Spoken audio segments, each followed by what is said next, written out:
Let's look at a sample configuration of OSPF v3. Here we're looking at a multi-area implementation.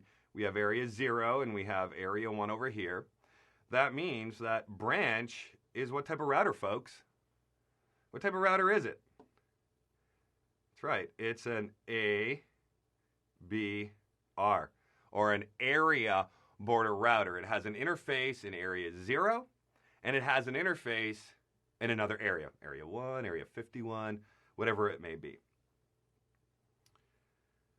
So in this case, let's focus on the configuration of HQ first. HQ is a backbone router. It's a router in the backbone, and in order to enable OSPFv3, we go into global configuration mode, and we do what? Well, we have to make sure that IPv6 routing is turned on. If IPv6 routing is not turned on, then we won't be able to configure our OSPFv3 process. So in global configuration mode, type in IPv6 unicast routing, and that will enable IPv6 routing for us on the router. Next, let's go ahead and specify our OSPFv3 process using the IPv6 router OSPF command and specifying a process ID. In this case, they used 99, but there's a lot of different values you can use. It's up to you. Doesn't matter what you choose. All I recommend you do is keep it consistent amongst your routers. It doesn't have to match amongst them routers. It's not like EIGRP where the autonomous system number has to match. In this case, the OSPF process ID doesn't have to match. But the recommendation is to make it match. As a result, when you are troubleshooting or you're configuring your routers, there's consistency amongst the configurations within your environment.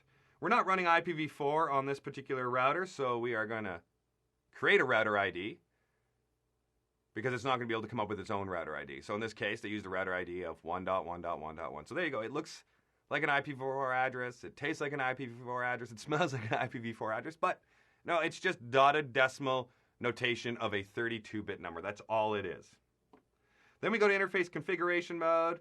We provide an IP address on our interfaces, and then we are going to enable our interfaces for the OSPF process. So in this case, it's gigabit 0/1, and we're using the IPv6 OSPF process ID command, so 99.